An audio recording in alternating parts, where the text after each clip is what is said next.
Bonjour. Enfin, on y est. Ça fait 2 ans qu'on attend ça, nous, de notre côté, parce que l'année dernière, on n'a pas pu le faire. Cette année, enfin, on a réussi. Le 4 mai, on le voyait loin, et puis il est arrivé très, très vite. Donc, bon, on est en demi-jauge, on est comme on a pu être, mais au moins on est là, et puis dans ce contexte, ça fait vraiment du bien. Ça fait vraiment du bien de pouvoir donner la parole à nos élèves qui ont le droit de l'apprendre, qui méritent de l'apprendre, qui ont besoin de s'exprimer, qui ont envie de s'exprimer. Dans ces temps où tout le monde parle à tort et à travers pour tout et n'importe quoi, se poser à un moment donné, réfléchir sur ce qu'on a à dire, ce qu'ils ont fait, ce que vous avez tous fait à votre niveau il y a un peu plus d'un mois, ce qu'ils ont encore fait depuis, à un niveau au-dessus. Réfléchir à comment on argumente, réfléchir à ce qu'on dit, comment on le dit, qu'est-ce que les mots qui sont choisis, l'importance qu'ils ont. Ça fait du bien en 2021 de se poser, d'avoir cette petite parenthèse-là. Donc j'espère que pendant 2 heures, tout le monde va prendre du plaisir à les écouter. Les jurys, merci beaucoup d'être là. J'espère que vous allez profiter pleinement de leur travail. Et écoutez... peut-être moi, j'ai un peu trop parlé, donc on va les laisser venir. Agnès. Oui, bonjour à tous, déjà. Et on va donc accueillir nos 9 valeureux finalistes, que je vais appeler tout de suite. Ils sont donc tout à fait prêts pour rentrer sur la scène. Et j'appelle Alexia, Samira, Flora, Samantha, Kevin, Anne-Cécile, Emmanuel, Manon et Monia. Applaudissez-les bien fort, ils le méritent. Oh, plus fort là! Ah, quand même!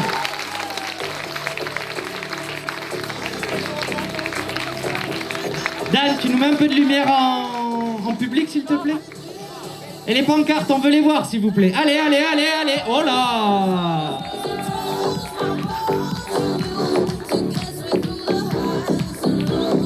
Ça va les finalistes? Regardez.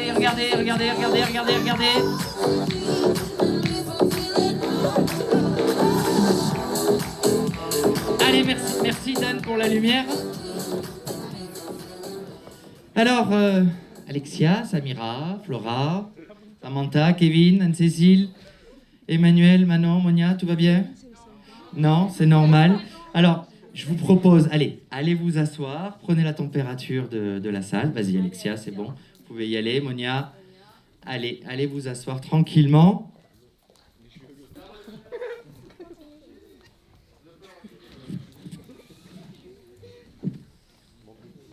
Alors pour ceux qui connaissent pas, alors normalement tout le monde connaît ça, mais pardon.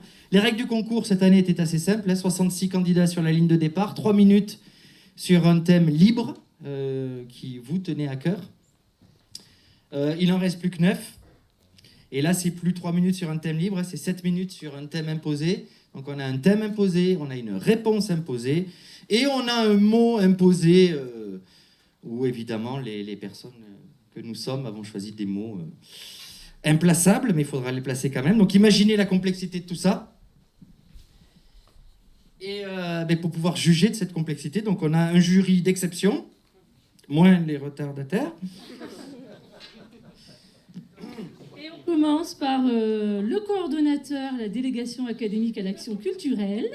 Ça, c'est un nom. Ça, c'est quand même la classe. Il est notre partenaire, il est à nos côtés. Il est force de proposition sur de nombreux projets culturels tout à fait passionnants. Monsieur Ferrat, merci d'être là.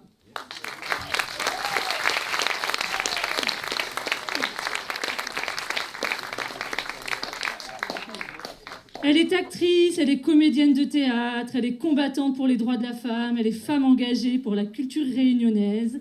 Elle nous fait l'honneur d'être notre marraine depuis des années. Je vous demande d'applaudir Délixia Perrine.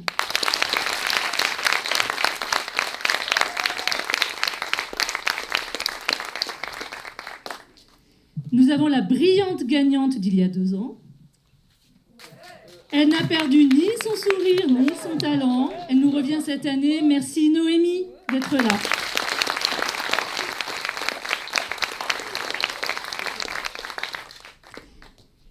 Elle nous offre encore aujourd'hui sa confiance et son soutien. Rien ne serait possible sans son pilotage. C'est notre chef d'établissement. C'est Madame Di Natale. Merci. Et une disponibilité sans faille, toujours à l'écoute. La maîtresse du temps et des emplois du temps. Notre principale adjointe à nous, Isabelle S12. Merci.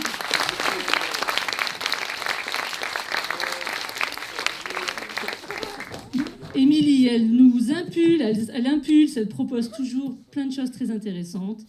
Merci pour ton enthousiasme, et merci pour ton sourire. Tu rayonnes quotidiennement à nos côtés. Émilie Magnan.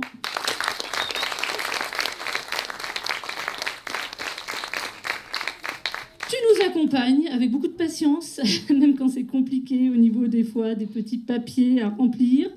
Tu as toujours une énergie inépuisable, une volonté sans faille à nos côtés également. Sylvie Séverin, merci.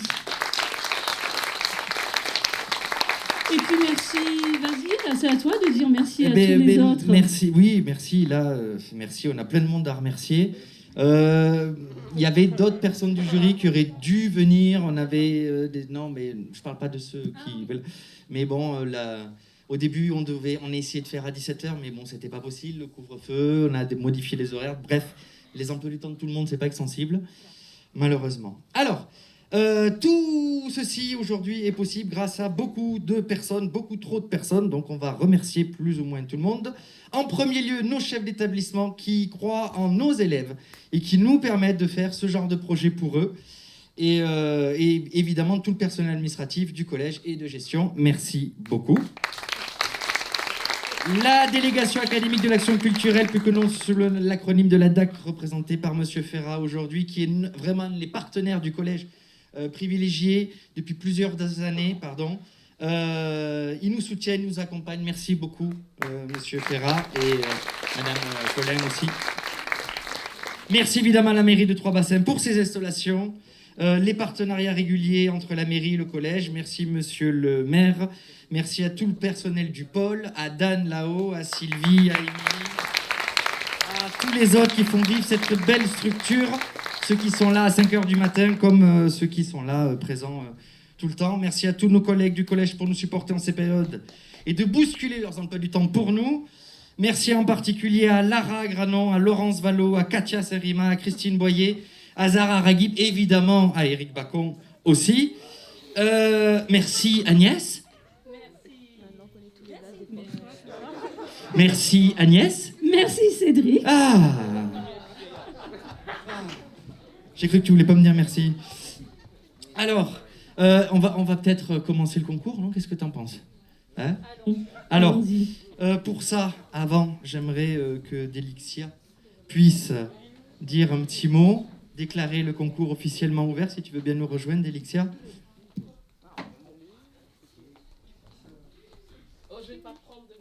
C'est comme tu veux. Parce que comme ça, je peux enlever un petit peu. Vas-y, je te laisse. Voilà. Je te laisse. Je touche pas trop. Mais vraiment, c'est avec un grand plaisir, un énorme plaisir que je suis là avec vous cet après-midi. Parce que l'année passée, ça m'a fait vraiment beaucoup de peine qu'on annule. À cause, bien sûr, de la crise sanitaire. Mais en plus, j'étais au fond de mon lit, très malade. Donc je me disais... Mon Dieu, quelque part, j'étais contente qu'on annule, puisque j'étais malade, j'aurais pas pu venir. J'avais la dingue, j'étais comme ça. Donc, et en même temps, j'étais chagrine que ça puisse pas se faire. Mais cette année, je vois que contre vents et marées, là où partout on ferme les portes, où on dit non, c'est plus possible. Ah, à cause Covid, on fait pas ci, on fait pas ça. Ah, mais non, on joue pas. Ah, mais non, nous, on ne fait plus. Ah, bon, voilà. Ici, à Trois-Bassins, on résiste. On est tenace. Il y a de la pugnacité. Vraiment, vous avez envie. Et c'est grâce à cette équipe pédagogique, bien sûr, que je remercie de tout cœur parce que, je le dis parce que je fais beaucoup de collèges et lycées et c'est pas partout comme ça. Et quand on voit une équipe pédagogique qui soutient, qui est là pour les élèves, qui est là pour les parents, qui est présente, qui répond et qui, malgré tout, contre vents et marées, on fait les choses, on tient cette promesse et on va jusqu'au bout, on s'engage. J'adore ça. J'ai vu ici une équipe, là, de girl power. Il y a un seul garçon. J'ai hâte de le voir. Parce que là, franchement, maman, il y a à faire, il y a à faire. Mais c'est ça qui me fait kiffer de venir ici à chaque fois chez vous. Il y a toujours des choses surprenantes. Donc, officiellement, je déclare cette 3e édition ouverte. Allez-y, Merci. Merci, marraine. Bon, on commence ? On y va. Alors, on va vous présenter chacun des candidats au fur et à mesure qu'ils vont passer. C'est une petite perle, un sourire timide derrière lequel on sent une détermination sans faille. Elle est cultivée, elle aime les mots, la belle langue, elle sera redoutable et vous laissera sans voix. J'appelle Alexia.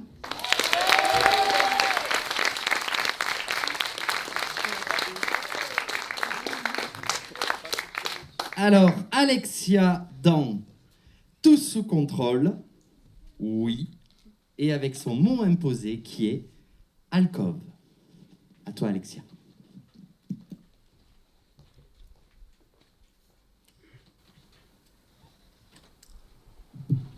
Alors, recette pour contrôler une population.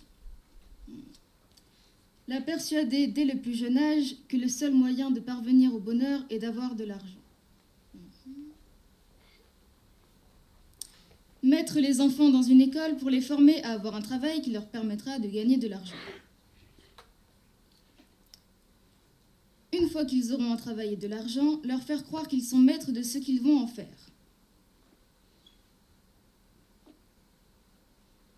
Enfin, les manipuler pour qu'ils consomment le plus possible. Ajoutez à tout cela une pincée de collecte de données, un soupçon d'espionnage et mélangez le tout. Et voilà, maintenant que vous avez tous les ingrédients, ça va être du gâteau de les faire rentrer dans le moule. Voilà, nous avons ici une belle petite brochette de gens totalement sous contrôle. Depuis qu'ils sont tout petits, vous rabâchez à vos enfants qu'ils doivent apprendre à l'école pour avoir un bon travail et pour être libres d'acheter ce qu'ils veulent. Libre. Oui, c'est ce qu'on croit être. Libre. Neurosciences. Dopamine. Électromyogramme. Électroencéphalogramme. IRM. Subconscient. Vous avez déjà tous entendu ces termes quelque part, mais vous n'en connaissez pas réellement la définition. Et ça les arrange. Parce que si vous n'en connaissez même pas la définition, comment savoir à quoi ils servent ? Le neuromarketing est un outil puissant pour les marques. Ce qui était jusqu'alors pour vous une simple envie, un désir passager, se transforme alors en un passage à l'acte, l'achat. Tout cela grâce à une merveilleuse petite molécule de votre cerveau, la dopamine. C'est elle qui fait que lorsque vous regardez des pubs L'Oréal à la télé, même si vous êtes chauve, vous avez envie de l'acheter, sa crème pour cheveux. Parce que voir cette femme attirante, qui a l'air si épanouie en remuant sa main dans ses beaux cheveux bien lisses, suscite en vous le désir de lui ressembler, de ressentir ça aussi, d'avoir des cheveux. En plus d'être capable de vendre une crème capillaire à un chauve ou un balai à un aspirateur, on parvient à vous faire croire que le moyen ultime de montrer à une personne que vous tenez à elle est de lui offrir des biens matériels. Vous aimez votre femme. Pour la Saint-Valentin, offrez-lui des chocolats. Faites-lui plaisir. Et puis, les chocolats, c'est bien, mais si vous l'aimez vraiment, alors offrez-lui une suite dans un hôtel de luxe. Votre grand-père est décédé. Rendez-lui hommage. Pour son enterrement, acheter un cercueil en marbre à 8 000 € et louer une Maserati. Définitivement non. On n'entretient pas un amour éternel, un amour réel et profond avec ses artifices. La mort ne s'habille pas en Prada. Parlons maintenant de notre plus fidèle compagnon, notre smartphone. On en a tous un. Vous appuyez sur l'écran et il s'exécute. Mieux, vous lui dites « Dis Siri, appelle maman ». Et Siri appelle maman. C'est pratique. Vous êtes le maître de ce petit objet. Vous le contrôlez. Il connaît votre emploi du temps par cœur et vous rappelle vos rendez-vous grâce aux données avec lesquelles vous le fournissez. Il vous oriente dans vos déplacements grâce à la géolocalisation. Tellement pratique. Sans lui, plus de réveil, plus de communication avec vos proches, plus de photos, plus d'accès à tout moment à vos réseaux sociaux préférés. Il est indispensable. Pas besoin d'en dire plus. Vous l'aurez compris. Il est l'espion par excellence. Et vous lui offrez sur un plateau votre vie privée. Grâce à son micro, il peut aussi rendre service à celui qui souhaite écouter toutes vos conversations, même dans vos alcôves, puisqu'il vous accompagne partout. Ce petit bijou de technologie vous contrôle, et pire, vous en êtes accro. Revenons un peu plus précisément sur les réseaux sociaux. Vous faites défiler votre fil d'actualité et les suggestions d'achat se succèdent. Mais d'où viennent-elles ? Elles découlent d'une compilation de données issues des sites que vous avez visités. Votre historique de navigation, vos cookies, se marchandent à prix d'or et renseignent sur vos goûts, vos désirs et pléthore d'informations dont vous n'avez même pas idée. Bref, votre activité est contrôlée, analysée, pour ensuite être passée à la moulinette dans des algorithmes qui étudient scrupuleusement les posts que vous likez, les vidéos que vous avez regardées, les comptes que vous suivez, afin d'établir un modèle. Par ce biais, ils connaissent vos traits de personnalité, mais aussi votre état émotionnel. Ces informations leur permettent de vous proposer du contenu toujours plus susceptible de vous plaire, afin de vous garder le plus longtemps possible sur leur plateforme. Oui, ils contrôlent aussi l'attention que vous leur portez. Ils s'engouffrent au plus profond de votre cerveau et de votre subconscient. Si le doute subsistait encore, oui, ils vous contrôlent totalement. Plus ils vous contrôlent, plus ils vous extirpent de la donnée, et c'est précisément avec ces données qu'ils peuvent améliorer ce contrôle et alimenter cette surenchère sans limite. L'objectif est clair. Vous poussez à un achat compulsif. C'est quand même trash que nos vies ne se résument qu'à générer du cash. Avoir des thunes, c'est notre seul vœu, mais plus on en a, plus on en veut. Un genre de cercle vicieux où l'argent est maître, l'argent est Dieu. Toute votre vie, vous aurez été bercé par une illusion de liberté, sans savoir que du début à la fin, vous aurez été contrôlé. Oui, Alexia, oui. Reste un petit peu. Je vais remettre ton masque. Ouh. Ça va ?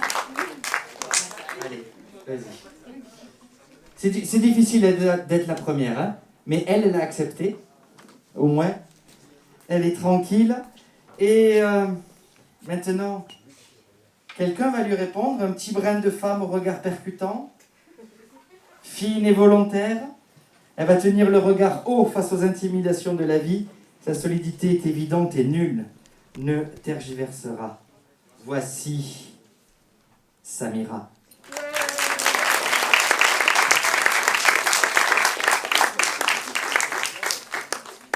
Samira dans Tous sous contrôle, non, avec le mot salpêtre.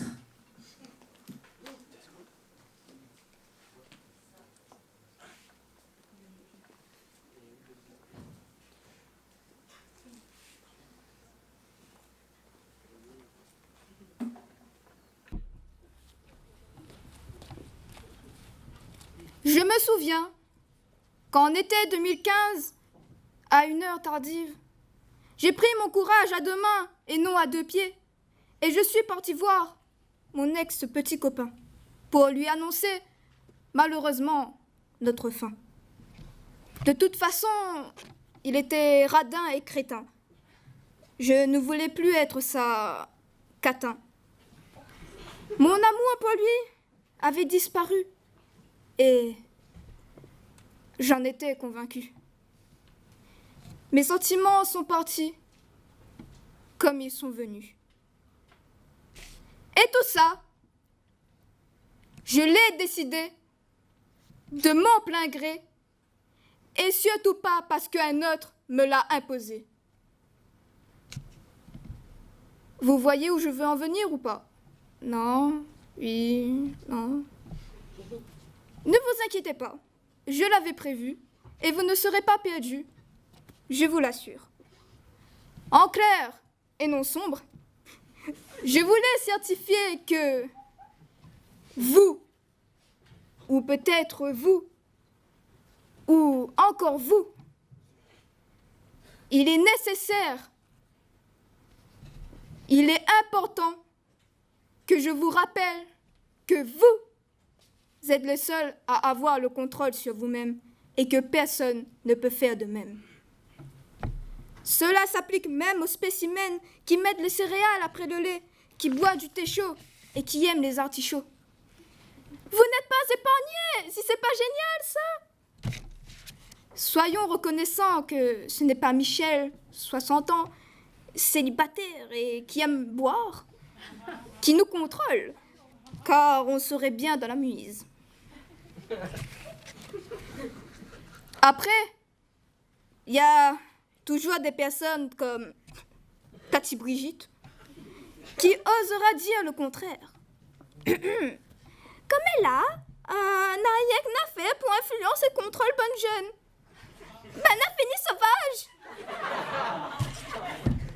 Je ne dirais pas qu'elle est dans le faux, car je vois régulièrement des 6e fumer une paille devant le portail et jurer comme si leur vie en dépendait. Et certains jeunes pensent que c'est swag d'être influencé par les réseaux sociaux, la technologie, la société de consommation, patati, patata et tout votre tralala. On peut dire que les jeunes de nos jours sont devenus des salpêtres, des champignons très vilains qui poussent. Peut-être dans la case de votre voisin.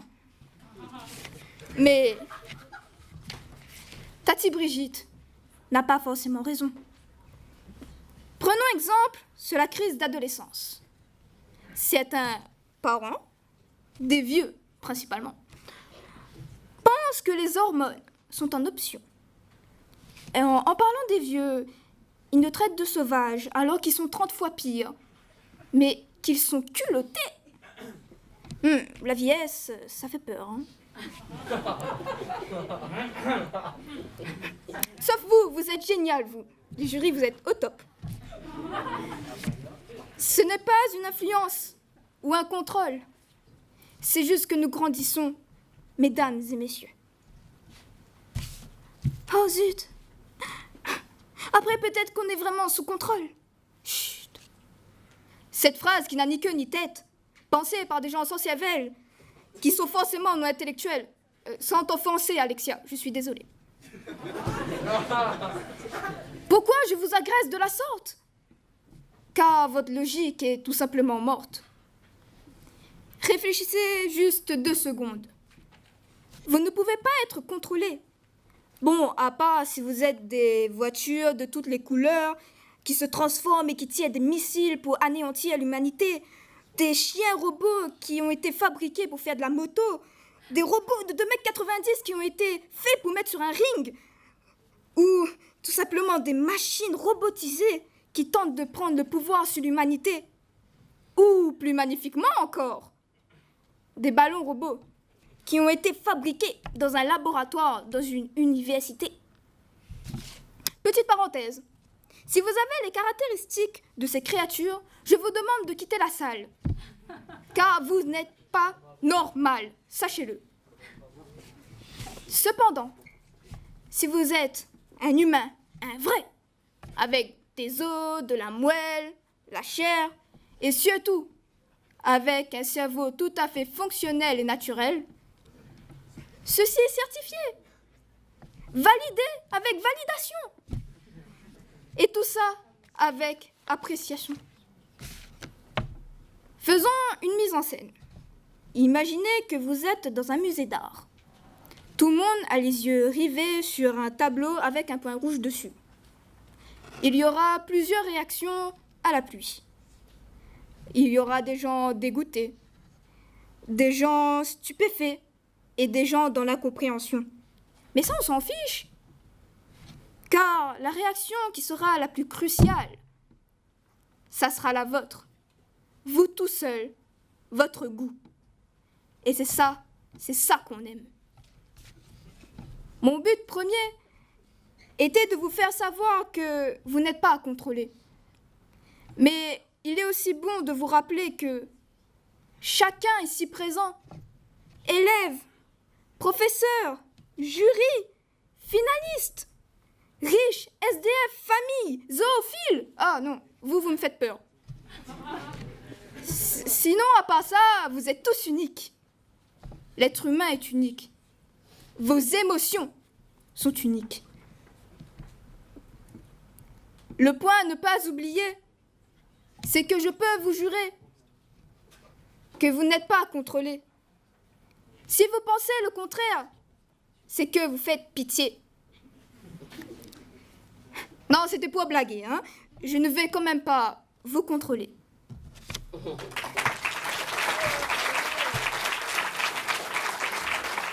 Samira, c'était très bien, merci beaucoup. Merci, ça y est, c'est fait. Bravo. Notre troisième candidate. Elle a de grands yeux noirs insondables, un calme olympien et un phrasé à faire pâlir de jalousie bien des concurrents. C'est une slameuse extra. C'est notre Flora.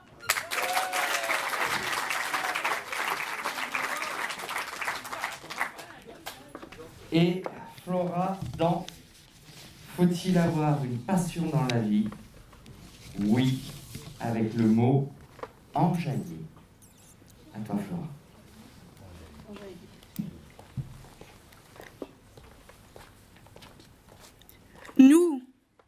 Nous, jeunes d'aujourd'hui, nous, jeunes du 21e siècle, nous, la génération du téléphone tactile. Nous sommes toujours, mais vraiment toujours sur les réseaux sociaux, en train de liker des publications, poster des photos, parler et jouer entre amis, s'enjailler sur les vidéos tendances, et j'en passe. On peut constater en ce moment que certains jeunes autour de nous, ils ont un style un peu bizarre. Claquettes, chaussettes, le morceau de tissu sur la tête, la grosse chaîne en or, avec les fameuses lunettes de soleil qui font toute leur tête. Tout cela pour copier nos chers amis, les Américains. Ils sont là, ils disent « Les gars, j'ai une passion. Regardez comment je suis beau gosse, sapé comme jamais. » Alors que hier soir, on a vu exactement le même style sur Instagram. Ah oui, n'oublions pas aussi ces jeunes qui font du vélo devant la médiathèque, même si c'est un peu interdit, sans doute pour nous impressionner, nous ou les autres. Ils se rassemblent souvent pour partager leur passion avec le hashtag BikeLife, qui signifie « vie pour le vélo ». Ils pensent tous que la mode, c'est une passion. Si vous avez une passion pour la mode, oui, pourquoi pas, c'est votre passion à vous, et pas celui de telle ou telle personne. Maintenant, j'espère que vous ferez la différence entre une tendance et une passion. Il existe des milliers et des milliers de passions. Il y a la passion de la justice et de la liberté, comme par exemple Martin Luther King ou Rosa Parks. La passion de la politique pour Monsieur le maire, Daniel Posé. La passion de la scène pour Délixia Perrine. La passion des sports pour Damien Dorseuil, pilote de rallye. Sébastien Loeb, aussi pilote de rallye. Lewis Hamilton, pilote de Formule 1. Et mon meilleur ami dans le public, futur pilote de Formule 1. Tony Parker au basket. Dimitri Payet au foot. Raphaël Nadal au tennis. Il y a aussi la passion amoureuse, comme dans Roméo et Juliette. Ils étaient deux adolescents extraordinaires, fous amoureux l'un de l'autre. Et malgré le désaccord de leurs deux familles, ils leur ont tenu tête. Ils ont tout fait pour être ensemble. Ils ont pris le risque de se voir et de s'aimer. Pour au final s'éteindre comme une braise l'un auprès de l'autre. Qui de nos jours serait autant fou amoureux d'une personne à en mourir? C'est un sentiment tellement fort et intense. On a l'impression que ça nous rend parano. C'est beau de voir des sentiments aussi grands, mais elle peut être aussi destructrice qu'une matière inflammable. Ce passionné de l'espace, Thomas Pesquet, en ce moment, il n'est pas en train de lire des livres sur l'espace, ni en train de s'imaginer à bord d'une fusée. Lui, il est dans l'espace à cette heure-ci. Il vit sa passion et croque la vie à pleines dents. Tous ces passionnés, vous croyez qu'ils sont posés là en train de tourner leur pouce? Non, ils ont tout fait pour parvenir à leur but, avec de nombreux sacrifices, que ce soit financier, familial, de disponibilité, ou que cette passion soit inaccessible pour diverses raisons. Certains d'entre vous opposeront la passion et la raison, mais moi, ma passion, c'est ma raison de vivre. Mettez votre main sur votre cœur. Est-ce que vous ressentez cette chaleur en vous, ce feu qui nous booste, cette flamme qui nous aide à avancer, cette lumière qui illumine notre vie? J'associe la passion et le feu. Ils ont les mêmes caractéristiques. Est-ce que vous pouvez vivre sans feu? Si vous n'avez pas de feu, elle est comment votre vie? Elle est vide, froide, sans chaleur, ni ressenti, ni sensation, ni rien. La vie sans passion, c'est la même chose. Ni goût, ni sentiment. Tel un rougail saucisse sans tomate. Un fruit de la passion pas acidulé. Une femme sans sourcils. Une voiture sans pneus. Nous sans notre téléphone. Beaucoup d'adultes aussi, sans leur téléphone, ils sont rien. Mais surtout, votre vie sans moi. Elle doit être nulle, votre vie, mais archi horrible. Mina dernières affaires vous diazot. Il faut avoir une passion dans la vie. Sinon, on ne ressent pas autant de joie qu'un monde passionné, ou sinon ton vie est molle.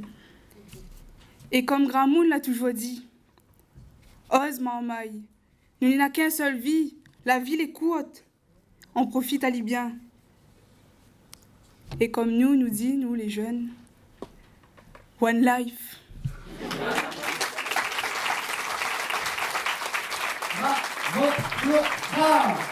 Ça passe vite.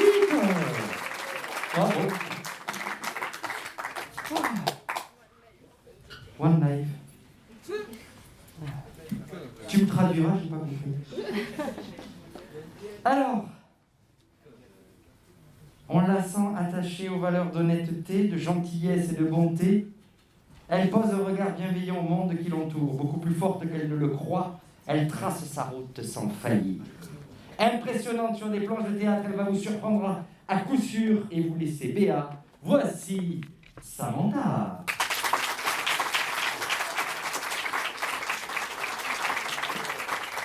Samantha dans Faut-il avoir une passion dans la vie? Non. Et son petit mot à placer, c'est supplicier.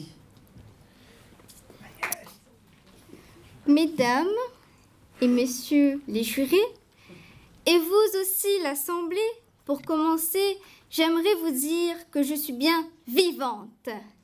Oui, vous l'avez très bien compris, vivante.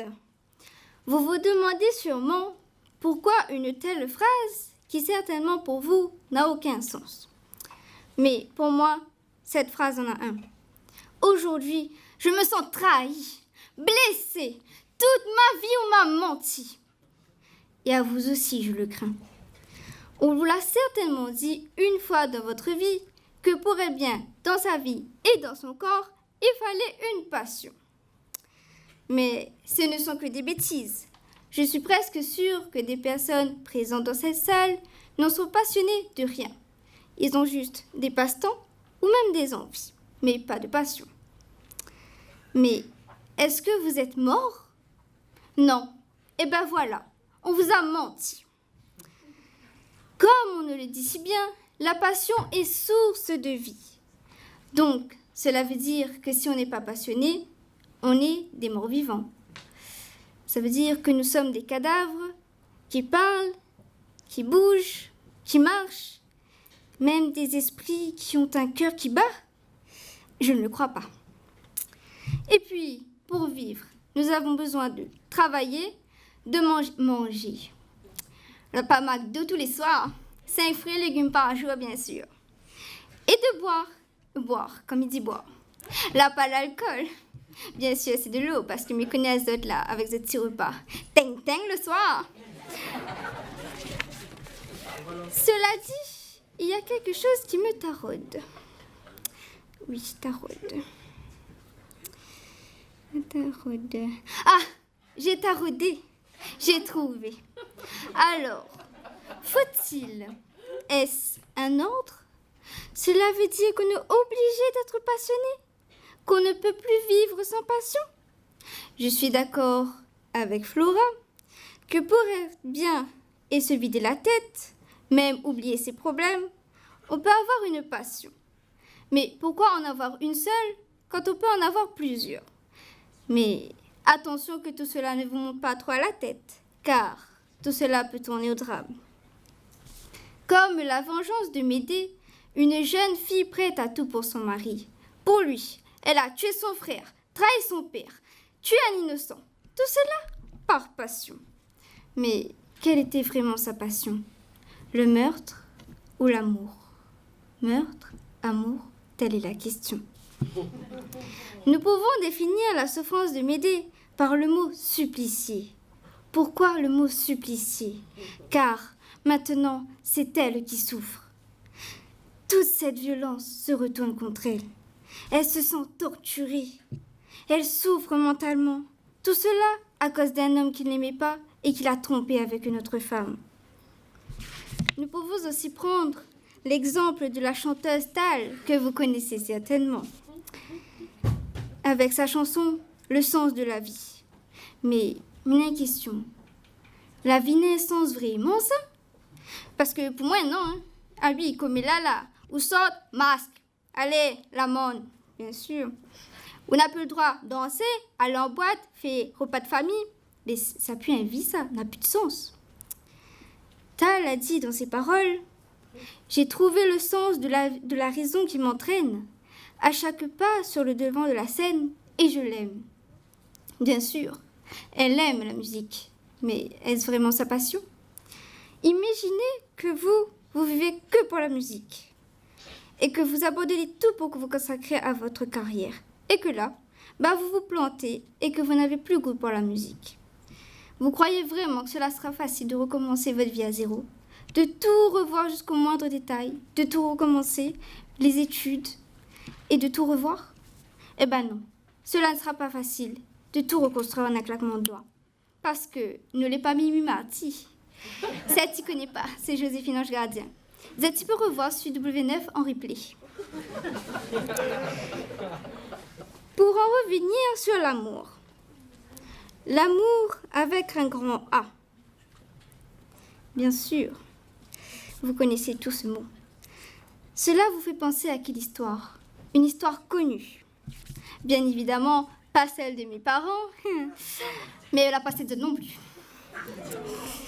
Celle de Roméo et Juliette.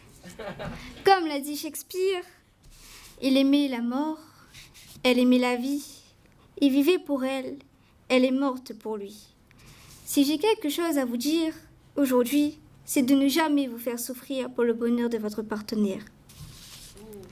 On entend aussi souvent parler de la passion du Christ, mais on ne parle jamais de son histoire. Il s'est sacrifié sur la croix pour sauver son peuple. Mais moi, à sa place, je ne me vois pas sur une croix avec les 2 mains clouées en sang. Oh, ma manicure! Non. Il ne faut pas avoir une passion dans la vie, car, dans tous les cas, elle nous amène à la mort.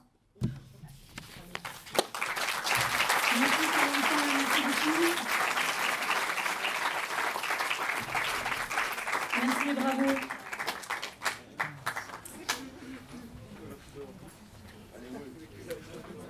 Un concentré de dynamisme, un sourire qui sent encore l'enfance, mais des réflexions qui le portent déjà vers une grande maturité.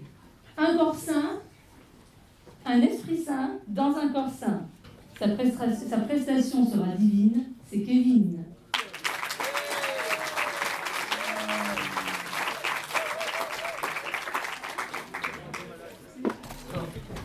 Alors, Kevin, dans C'était mieux avant, non. Avec le mot fricassé, t'inquiète pas, je peux durer. Tu peux mettre le micro à ta hauteur si tu veux. Voilà. Allez, Kevin.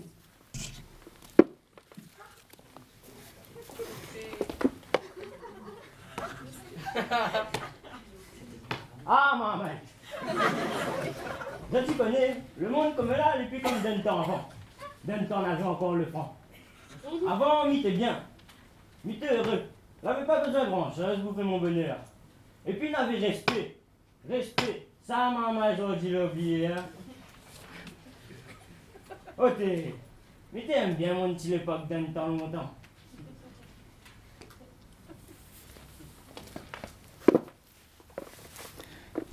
Chers jurés, chers publics, chers camarades, qui d'entre vous n'a jamais entendu l'un de ses proches lui faire l'éloge du fameux temps d'avant? Mieux avant, dit-il, mieux avant lorsque vous, les hommes, étiez tous convoqués à l'armée pour au final se faire tuer dans une tranchée. Lorsque vous, les femmes, n'aviez pas le droit de voter, de travailler, lorsque vous étiez obligés de rester chez vous pour nettoyer, pour vous occuper des enfants, pour cuisiner cette fricassée que votre cher mari vous a demandé, puis le voir rentrer en fin de journée et s'allonger tranquillement, sans s'être demandé une seule fois si vous aviez besoin d'être aidé.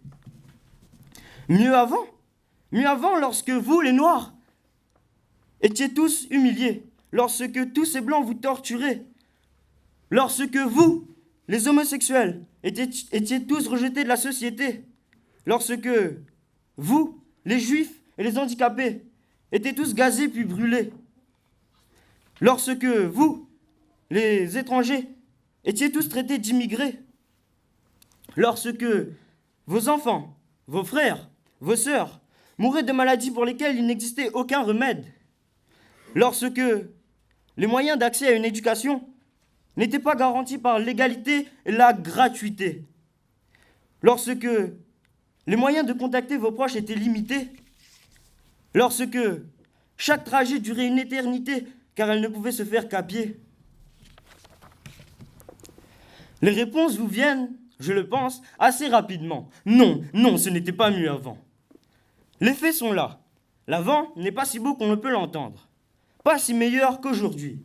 L'évolution des mentalités au cours des années, depuis cet avant jusqu'à maintenant, a permis d'établir des droits fondamentaux qui ont amélioré votre quotidien ainsi que votre quotidien. En vous accordant enfin le respect de votre personne, de votre genre, de vos origines, de vos croyances religieuses ou encore de votre orientation sexuelle. Les progrès techniques en matière de transport ont permis de faciliter et de rendre plus rapides nos déplacements. Les progrès scientifiques, eux, ont permis d'acquérir de nouvelles connaissances qui ne cessent d'augmenter dans différents domaines, et notamment en matière de santé, ce qui a permis de rallonger notre espérance de vie à travers la découverte des remèdes. De nouvelles techniques médicales de vaccins afin de soulager les souffrances, voire de les éliminer, voire de les éliminer complètement dans le meilleur des cas. Face à l'ensemble de ces éléments, entendre encore papy me sortir « Avant t'es meilleur que maintenant » me fait doucement rire, et je ne peux m'empêcher, et désolé papy, de le contredire. Aujourd'hui, mon rôle est de vous convaincre qu'avant n'était pas meilleur que maintenant. Mais peut-être que dans quelques temps, enfin beaucoup de temps, je serai ce papy qui tiendra le même discours à ses petits-enfants. Car ce peut-être, voyez-vous, c'est l'incertitude. Si nous savons de quoi est fait le passé, qui, en revanche, peut prétendre, hormis la voyante qui apparaît sur vos écrans pour se faire une publicité entre deux programmes télévisés, savoir de quoi demain sera fait. Demain, il sera peut-être trop tard.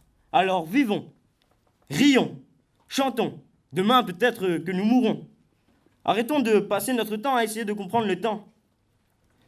Le passé, par définition même, passé. Nous ne pouvons plus le changer.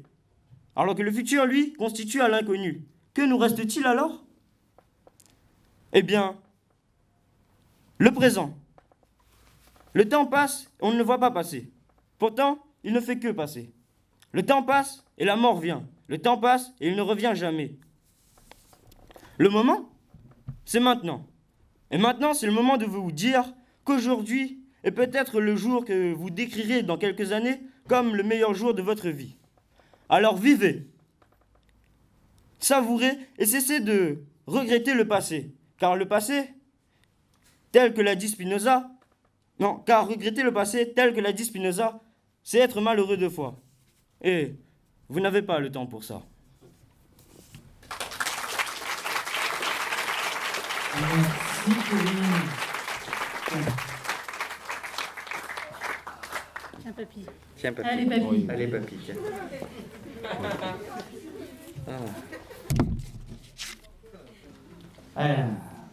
Alors, on a fait plus de la moitié. Déjà. Oui. Alors, un air très sérieux, mais des yeux pleins de malice. Elle nous étonne par l'originalité de son écriture, posée sans être ennuyeuse. Nous savons qu'elle va encore nous surprendre aujourd'hui sur cette belle île, Anne-Cécile.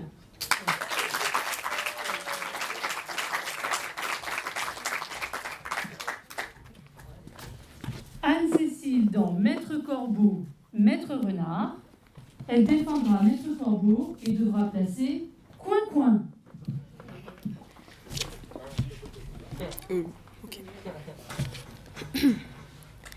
Comme vous l'aurez compris, je suis Maître Corbeau. Toute ma beauté, mon beau plumage, héros célèbre de La Fontaine, un poète qui n'a rien, mais alors rien compris à ce qui s'était passé ce jour-là. Vous voyez très bien de quoi je vais parler.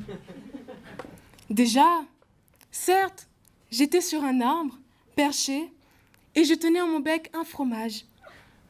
Bref, je ne vais pas vous réciter la poésie. Maître Renard, par sa bouche asséchée, et essayait de me parler malgré son manque de crocs. Bla, bla, bla. De toute façon, toute la suite est fausse. Ce jour-là, je vis bien un renard arriver devant moi. Mais la seule chose que ce poète n'a pas précisé, c'est que déjà, il lui manquait des crocs. Il avait les yeux secs. Mais le pire dans tout ça, c'est qu'il était maigre. Mais alors vraiment maigre. Et quand il commençait à me parler, du moins essayer, j'étais tellement gênée. Je faisais que sentir ce qu'il avait mangé la veille. La pourriture. Et puis il ne faisait que dire des choses étranges. Que vous êtes jolie. Que vous me semblez beau. Sans mentir, si votre ramage se rapporte à votre plumage, vous êtes le phénix des hôtes de ces bois. Mais il a cru que je n'étais pas déjà au courant. Je sais que je suis belle et intelligente. Pourquoi le répète-t-il? À ce moment-là, j'ai pu réfléchir et je donne mon fromage. Ces hommes me faisaient tant de peine. Bref, c'est pas la seule erreur que Jean de La Fontaine ait faite. Puisque dans sa fable, Il a rien dit de tout ce que je viens d'avouer, non? À ces mots, le corbeau ne se sent pas de joie. Et pour montrer sa belle voix, il ouvre un large bec et laisse tomber sa proie. Comment ça, j'ai laissé tomber ma proie? C'est parce qu'on voyait ses os et qu'il sentait les déchets que je lui ai donné ce fromage. J'ai une belle voix, certes, il faut l'admettre. Mais jamais je me ferai avoir par ce genre d'ânerie. J'ai une tête à faire coin-coin. Et pourquoi, moi, maître corbeau, dois se passer pour la victime? Pourquoi je dois me faire passer pour la victime dans l'histoire? Mes ancêtres, eux, étaient symboles de création, de vie et de la mort. Comme l'a si bien dit Gilgamesh, avant de libérer son corbeau. Tu es robuste et perspicace. Va, trouve un rivage et installe-toi sur la terre. Ce qui démontre que le corbeau a bien contribué à la création de la vie. Mais depuis mon temps, les corbeaux n'ont fait que dénigrer, les humains n'ont fait que dénigrer les corbeaux. Dans cette fable, par exemple. On m'a fait passer pour un naïf et un orgueilleux. C'est pas de ma faute si je suis beau, non? Au Moyen-Âge, des humains étaient appelés corbeaux, car ils devaient enlever les pestiférés et les emmener à l'hôpital ou les enterrer. Est-ce que j'ai une tête à aimer porter des cadavres et les enterrer avec une petite pelle? Ou encore, de nos jours, le thème corbeau désigne l'auteur de lettres anonymes, de menaces ou d'insultes. Encore une fois, est-ce que j'ai une tête à perdre mon temps à écrire des lettres de menaces, d'aller chez quelqu'un que je n'aime pas, de déposer gentiment cette lettre sur son lit, de repartir et d'attendre que la police vienne me chercher? J'ai aussi entendu parler d'un film nommé Les Oiseaux, où des corbeaux ne faisaient qu'arracher et manger de la chair humaine. Écoutez, j'ai un cousin. Il s'appelle Maurice. Il est végétarien, sachez-le. Il a peur des mouches, sachez-le. Il sait même pas voler. Et mon frère, lui, est gamer dans l'âme. Il ne mange que quand il y pense. Et moi surtout, j'adore la vie. J'ai jamais été la faucheuse à ma connaissance. Alors pourquoi sommes-nous considérés comme des oiseaux de mauvaise augure annonçant la mort? Qu'est-ce qu'il y a, hein? On est moche? On pue? On est sale? Pourtant, je me lave et me brosse tous les jours. De toute façon, vous avez toujours été comme ça, hein? Vous avez toujours besoin d'un être supérieur auprès de vous. Car oui, s'il y a des personnes fortes, il y a forcément des personnes faibles. Et sans ces personnes faibles, l'effort n'existerait pas. Ça veut tout dire, non? Ce sont les personnes fortes qui ont besoin de ces personnes faibles pour rester droit. Outre ce que je viens de vous dire, nous sommes tous des êtres vivants, êtres égaux et tous êtres uniques. Oui, nous sommes uniques. Je suis unique, vous êtes unique. Et vous me traiterez de nul si je vous répète cette phrase connue de tous. Ne juge pas un livre sur sa couverture. Alors je vous écris une morale bien plus belle et mieux que celle de Jean de La Fontaine. Nous ne pourrons comprendre les gens que lorsque nous connaîtrons les secrets de leur cœur. Voilà.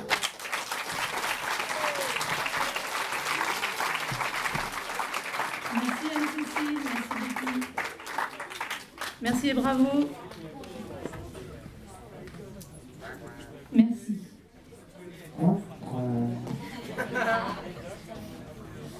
Elle est le volcan qui couve. Un volcan à la réunionnaise, toujours prêt à rentrer en éruption. Un détachement apparent, mais une sensibilité à fleur de peau. Elle apprivoise les mots en créole et en français de façon unique. Et bien à elle, c'est Emmanuelle.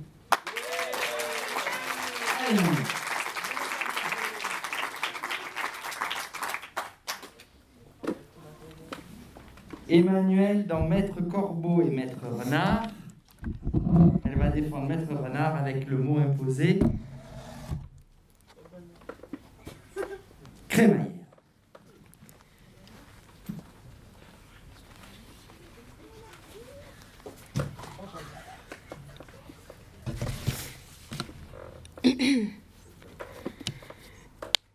Mesdames, Messieurs, membres du jury, je ne suis pas venue ici pour nier les faits, au contraire.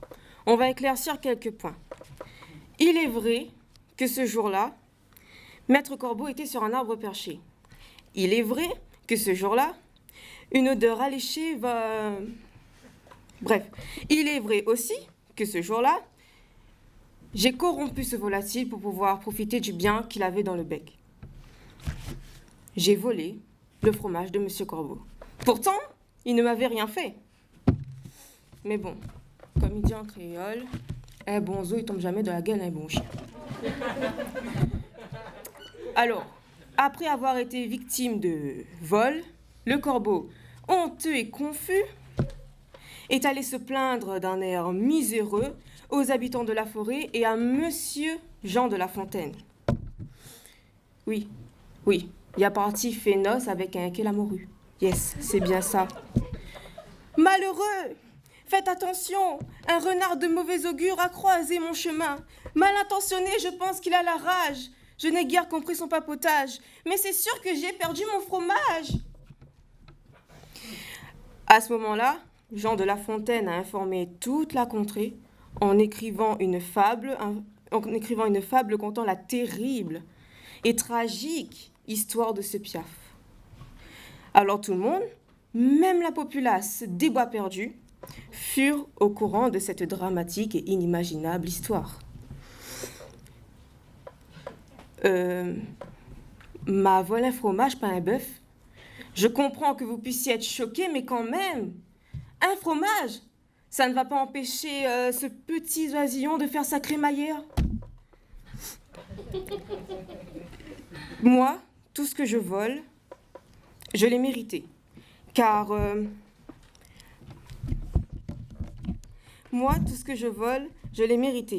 je me décarcasse pour trouver les bons plans. Et c'est grâce à mes diverses techniques de, comme je me plais à le dire, de magicien, que j'accède à mes récompenses. Mes paroles sont envoûtantes.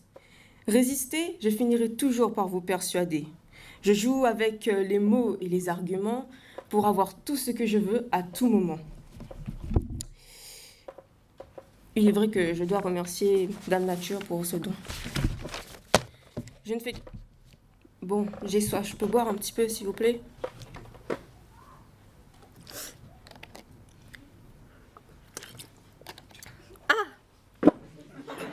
Ah, ça fait du bien.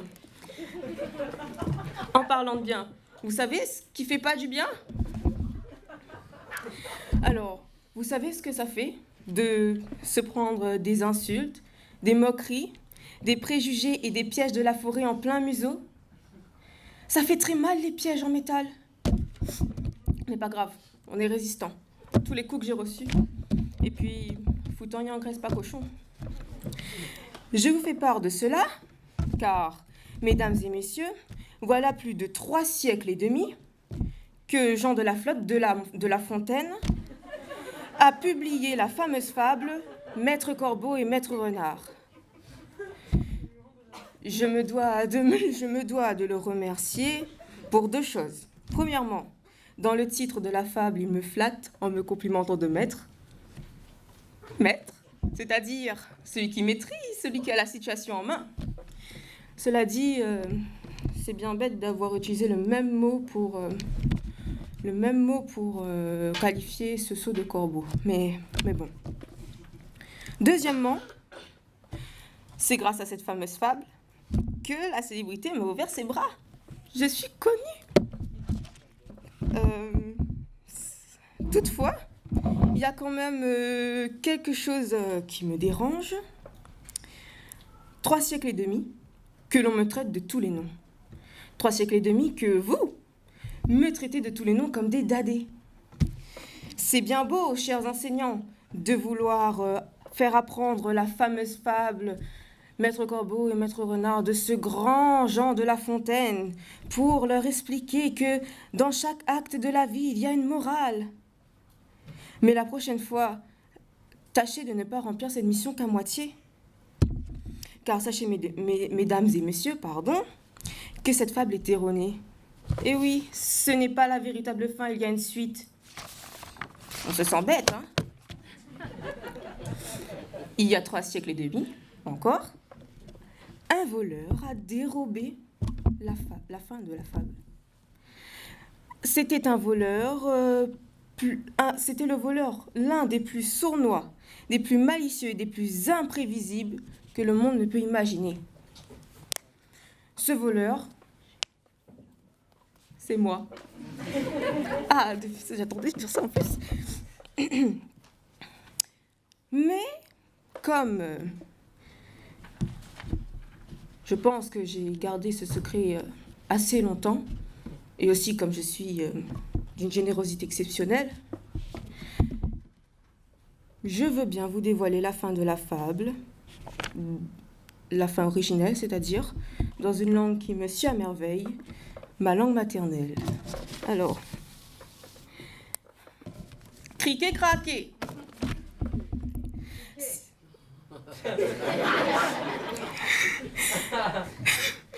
Ces histoires-là alimentaires, la pas moins l'auteur. Monsieur Corbeau, Samson gonner la honte, la change cap en criant, jamais grand jamais, va attraper la main dans le marmite. Dans toute troupier de bois la forêt, t'es résonne déjà son mal souffrance. Monsieur Renard t'est attendre un engrainement. Mais il a reste bécabir quand il a vu Monsieur Corbeau tourne son dos pour voler plus haut et aller raconter à go. Oui, c'est juste ça à la fin. Mais elle est importante, Mesdames et messieurs, la société est bien assise.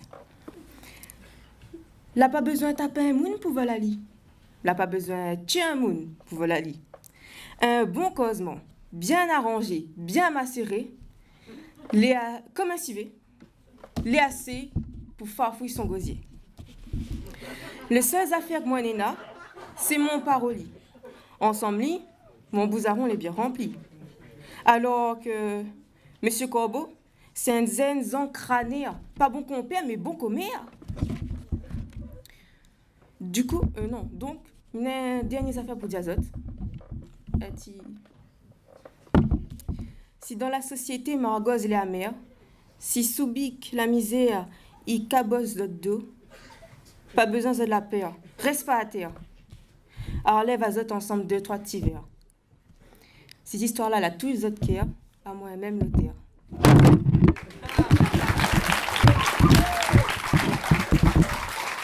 Bravo Emmanuel, bravo. Salut Emmanuel. Vas-y, je t'en prie. Bravo, vraiment bravo. Hop. J'avais dit qu'il y en a un qui ferait tomber le micro. Tu verras, c'est bon. Allez. Plus que 2.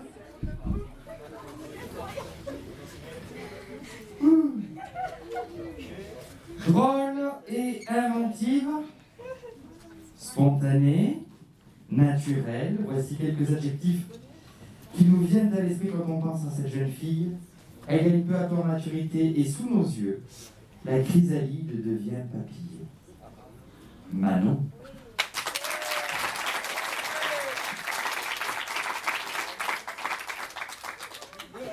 Et Manon, dans La nature fait-elle bien les choses?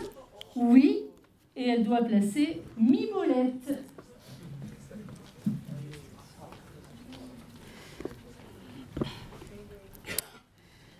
La nature fait-elle bien les choses? Oui. Enfin, je ne sais pas. Honnêtement, on me demande à moi de faire un texte de 7 minutes pour prouver que la nature fait bien les choses. Je n'ai que 14 ans et demi. Je fais 1m62, ou peut-être moins.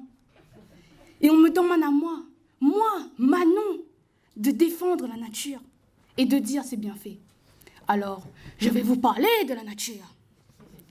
J'ai lu Rousseau, j'ai lu Aristote. Rousseau déclare que, à cause de la société, l'homme s'est éloigné de cet état de nature qui le rendait bon, simplement.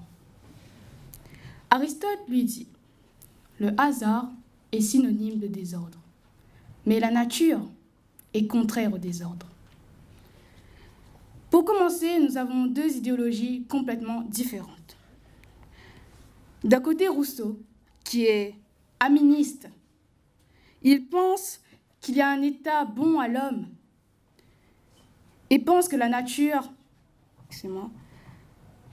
est une âme et une conscience et qu'elle discerne le bien et du mal en se basant sur les principes de la justice. Aristote, quant à lui, expose l'eugénisme comme quelque chose de normal. Si vous ne savez pas ce que c'est l'eugénisme, vous prenez le génocide arménien, le génocide juif, eugénisme. Ce sont des théories et des méthodes qui visent à améliorer l'espèce humaine.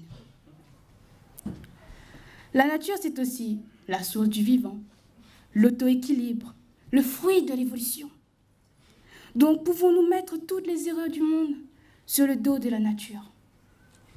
Pour être honnête, je ne sais pas. En vérité, je n'ai pas compris la moitié de ce que je vous ai dit. Même Google était indécis quand je lui ai posé la question. Il me disait « La nature est amorale ». 2 minutes plus tard, la nature possède une âme et une conscience. Il m'a fait douter de mon propre sujet quand même. C'est bon quoi, nature par-ci, nature par-là. J'ai une tête de mère nature. D'ailleurs, on nous parle de mère nature. Excusez-moi. On nous a jamais parlé de mère nature. On nous parle du Père Noël ou de la fée des dents. J'ai jamais entendu ma mère me dire « Mère nature va punir à haut !» Quand je jette un déchet par terre, elle me disait « Ah oh, n'a pas de maman, n'a pas tout notifié !» Et comme je culpabilisais, je reprenais mes déchets, évidemment. Vous croyez pas que quand on était petit, on croyait un petit peu tout à tout? On croyait un petit peu trop à tout? J'ai un petit frère et il adore le fromage. Et un jour, je lui ai dit « Léo, connais, il existe un fromage légendaire. Ah ouais, Ninen, c'est quoi ?» Il appelle Mimolette. Ah ouais? Et quand il fait « Ben, si on trouve à Lille, où sera l'élu ?» Vraiment, ouais. Et je peux vous dire, je peux vous certifier qu'à chaque fois qu'on va faire les courses, il passe 30 minutes dans les rayons de fromage. Parlons d'enfants, mais parlons de bébés. Ils sont pas trop mignons, ces petits êtres. Surtout quand vous les bercez et qu'ils mettent leurs petits doigts autour... Excusez-moi. Ils prennent toutes leurs mains et leur mettent dans leurs petits doigts. Moi, ça me remplit de bonheur. Je peux gravir le mont Everest, l'Himalaya, traverser le Sahara en me faisant des tartines aux confitures. Oh non, j'ai parlé de tartines. J'ai faim. Parlons brièvement. Pourquoi elle tombe toujours du mauvais côté? T'es là, t'attends, t'as faim, t'attends, et bam, elle tombe du mauvais côté. Mais je suis reconnaissante que la nature ait fait les tartines et que la Terre est ronde. Vous imaginez que la Terre est plate? Vous êtes là, vous naviguez sur la mer, Ockham, Titanic. Et après, vous tombez. La honte. Après, heureusement qu'elle est ronde. Sinon, les autres planètes, elles auraient critiqué la Terre. Elles seraient harcelées. What's up, la Terre? T'es plate. T'es plate. T'es éclatée. Limite, un trou noir te voit, il t'évite. Je parle des planètes, mais pourquoi l'humain critique tant? Pourquoi vous critiquez les autres? Serait-ce parce que vous avez une mauvaise estime de soi? Une mauvaise confiance en soi? Une mauvaise image de vous? Je suis désolée, mais la génération à partir de 2004, sans vouloir t'offenser, Naomi, vous êtes les rois et les reines pour vous plaindre de votre corps ou critiquer les autres. Par contre, pour faire un glow-up et prendre des initiatives, il n'y a plus personne. Je dis ça, je dis rien. Regardez-moi. Je n'étais pas comme ça avant. Je n'avais pas ce corps et je n'avais pas cette tête. Je n'avais aucune confiance en moi. Je touchais le fond. Et un jour, je me suis levée et je me suis dit, non, ça ne peut plus durer comme ça. J'ai pris une feuille, j'ai écrit tous mes objectifs de vie. Et je peux vous dire que maintenant, chaque jour, je mets une de ces objectifs dans une semaine et je me défie de le relever. Et c'est grâce à tout ça que mon travail acharné m'a emmené ici, devant vous, ce mardi 4 mai 2021, à 15h52, à vous dire que je ne trouve pas que la nature fait bien les choses. Ce sont vos choix et vos décisions qui font votre nature. Et si quelqu'un vous dit le contraire, c'est qu'il ne s'aime pas. Parce que la vie que vous avez aujourd'hui sont le résultat de vos actions passées, donc le résultat de vos pensées et de vos actions passées.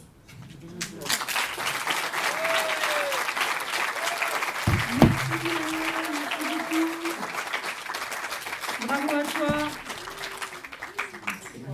Merci Manon. Et on termine.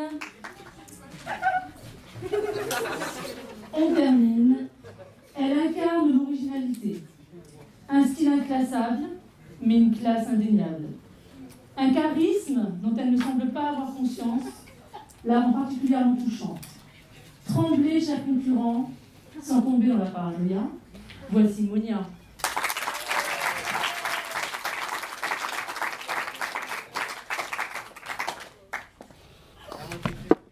Et Monia, dans la nature fait-elle bien les choses? Non. Avec le mot banzai.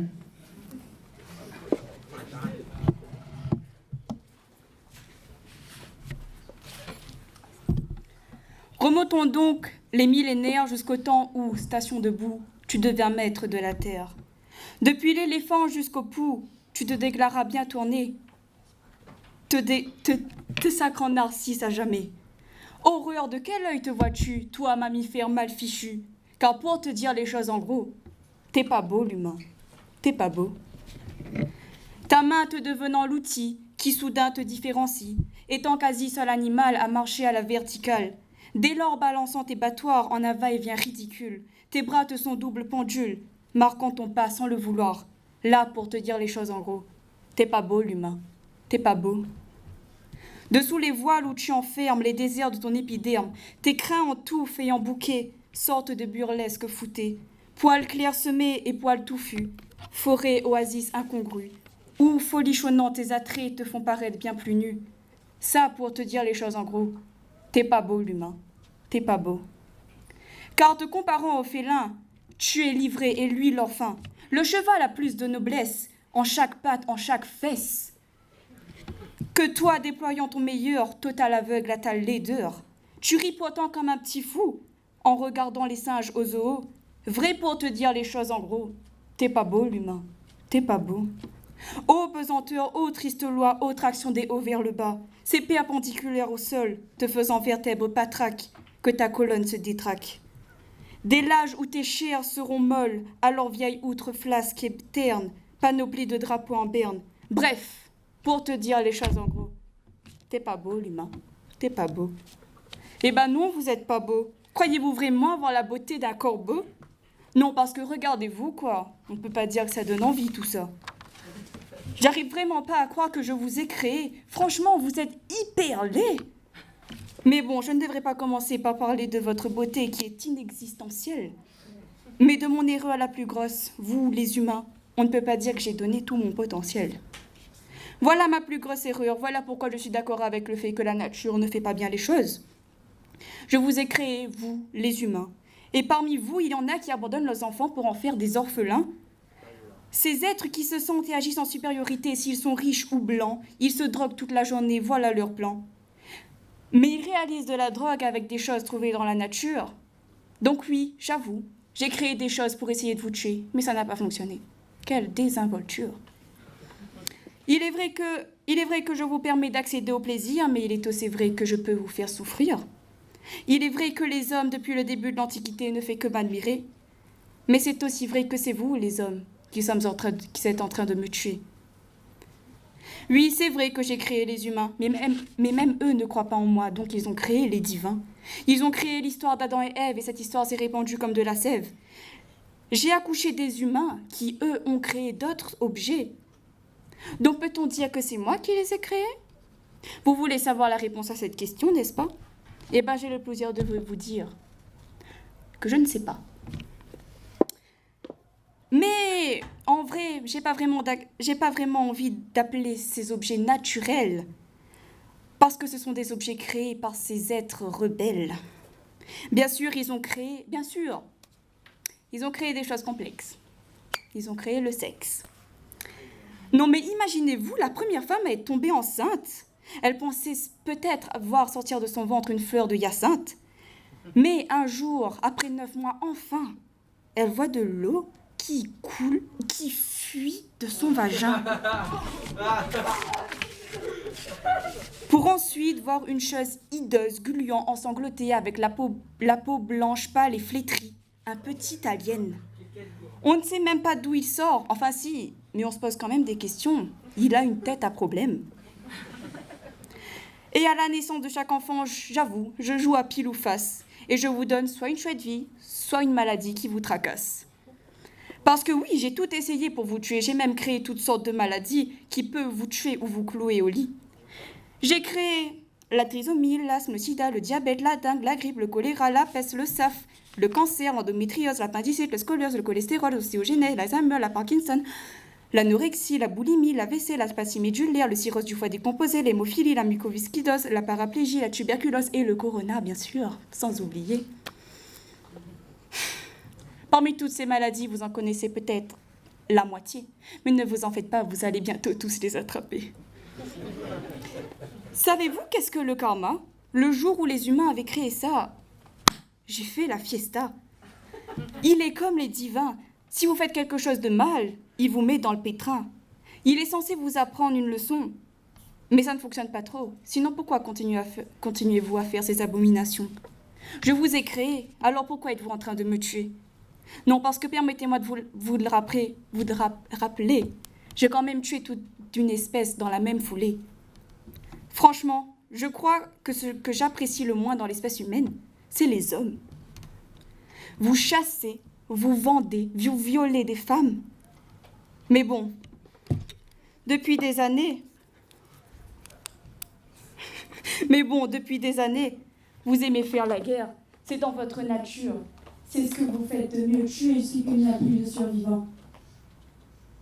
14, 18, 39, 45, vous avez tué plein de gens innocents. Des femmes, des hommes et des enfants. Si vous pensez une seconde pouvoir vivre en paix, vous êtes en train de vous leurrer. Vous pouvez me torturer, me bombarder, brûler toutes mes forêts. Si je brûle, vous brûlerez avec moi. De toute façon, vous ne pourrez pas vivre sans moi. Banzai.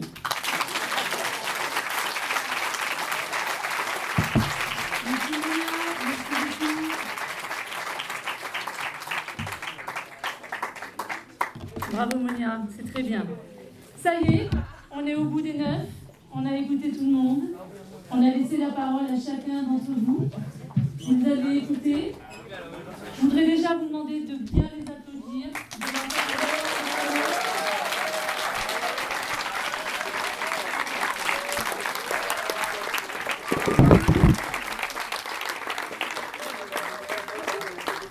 Ils ont été brillants. Ils ont été là. Ils ont été vraiment... ils ont donné vraiment beaucoup en écriture, beaucoup en effort. Il faut se rendre compte que certains d'entre eux étaient très timides. Et on est bluffé du résultat. Voilà, on est très contents. Voilà. Alors, on va... Vous allez vous relever? Venez nous voir? À 9, cette fois? Allez. Venez ensemble. Reprenez la lumière.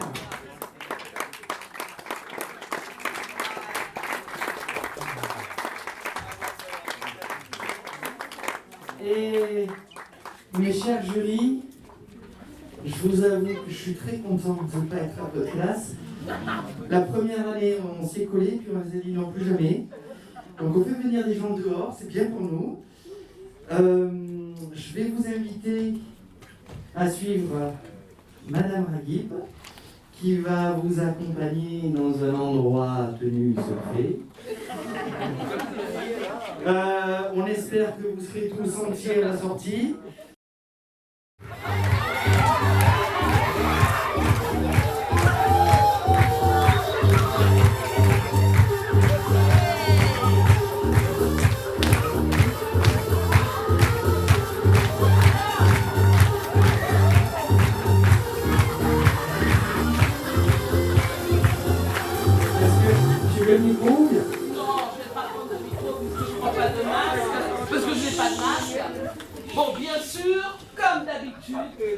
Ça a été la cohue là-haut. Hein. On s'est battu.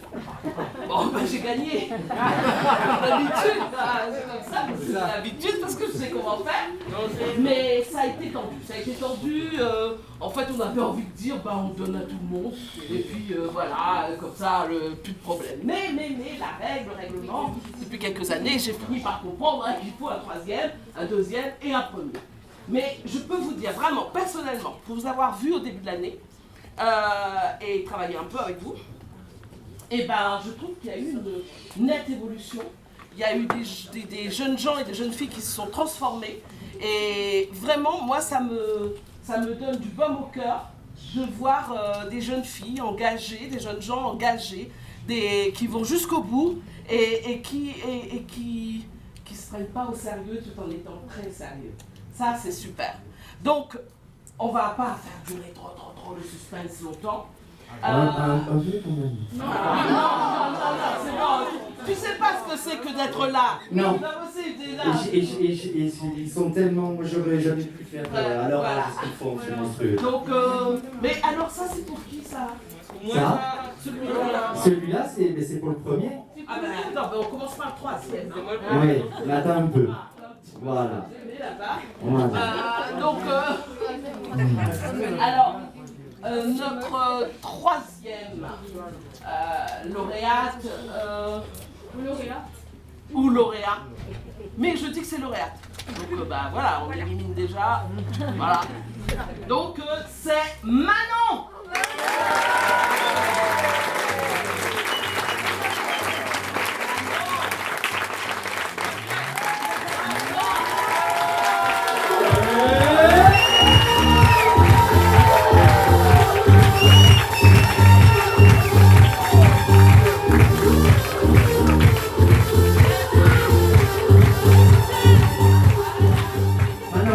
Reste là. Voilà. Quelqu'un va venir te rejoindre.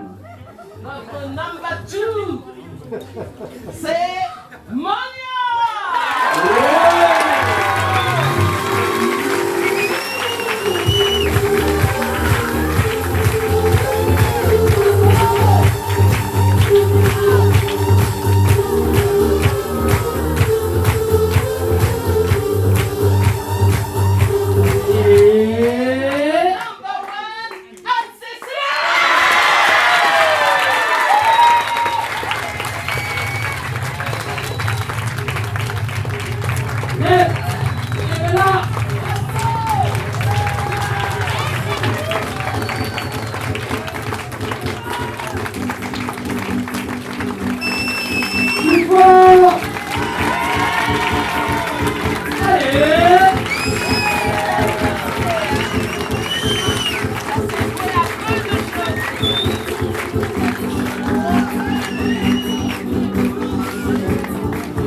Derrière, vous n'avez pas démérité. Franchement, il y a eu de très belles choses. Il y a eu de la bagarre, je vous ai dit, hein, voilà. Donc, mais c'est toujours à un petit détail, une petite chose, genre trop dans le texte, ou bien très à l'aise, ou pas assez de regard, ou plein de petits détails, mais qui font qu'après ça se démarque. Donc, félicitations à vous trois.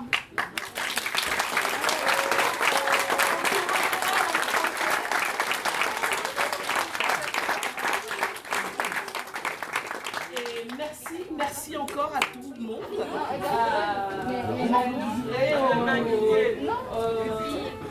à Cédric, à Agnès, sans qui Zara, sans qui tout ça ne peut pas se faire.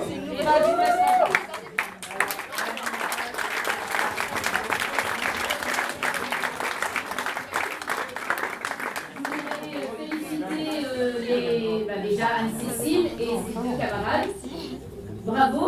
Et aussi tous les autres qui, comme a dit Délixia, n'ont pas démérité. C'est vrai que ça a été difficile, hein, parce que vous avez fait de très belles prestations.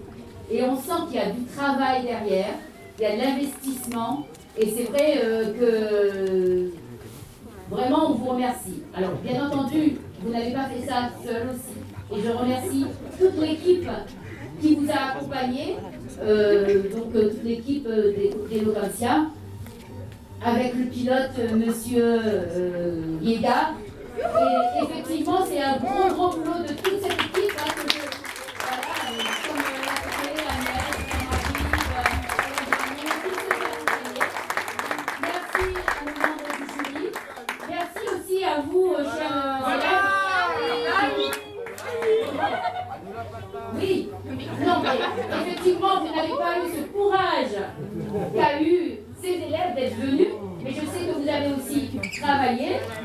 Mais aller jusqu'à cette finale, c'est vrai que c'est un moment fort qui a demandé vraiment beaucoup plus de travail, aussi de la volonté, du courage, parce que c'est quand même assez, on va dire, impressionnant, je suppose, pour ces élèves d'être là devant vous, de pouvoir parler, surtout que certains d'entre eux, je les voyais comme des timides, et là ils sont sortis d'eux-mêmes, je ne les ai pas reconnus.